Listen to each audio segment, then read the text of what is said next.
باشه سب کن قلابو باشه بردار، میریم یه نگاه میکنیم و برمیگردیم. چیز سختی نیست.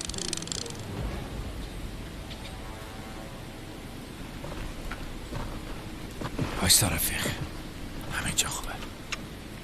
خب حالا چی کار کنیم؟ نمیدونم چی کار کنیم. به مگه گاوی؟ اگه نمیدونی چرا منو آوردی اینجا؟ چه میدونم پسر؟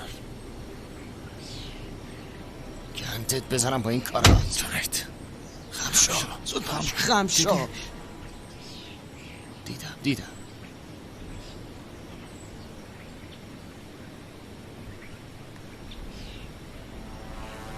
حتما یکی رو کشته. الانم توی ماشینه. ببینم تو احمقی چون 3 بار شلیک کرده یعنی یکی رو کشته؟ ببین چی میگم، بهتره بریم توی کاروانو یه نگاه بندازیم. اگه یکی رو کشته باشه زنگ میزنیم پلیس. باشه؟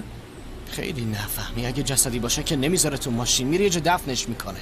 جانت تو دیوونه ای پسر.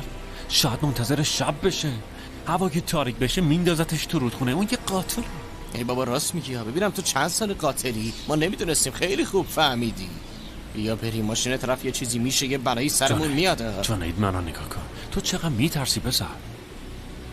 2 ثانیه نگاه میکنیم ما میریم دیگه. 2 ثانیه. دیوونم نکن، فقط 2 ثانیه. آیهان زود باش رفیق، بیا دیگه بیا. آیهان بیا. عجب دیوونه ایه. بیا رفیق.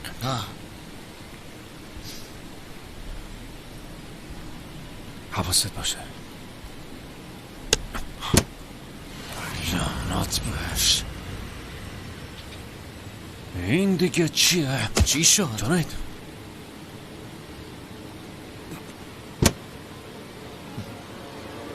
باید سریع از اینجا بریم. جانت پسر این دیوونه حتما یه نفر کشته. آخه به ما چه؟ بیا بریم تو درد سر میافتیم. اگه دیوونه شده این یارو تروریسته.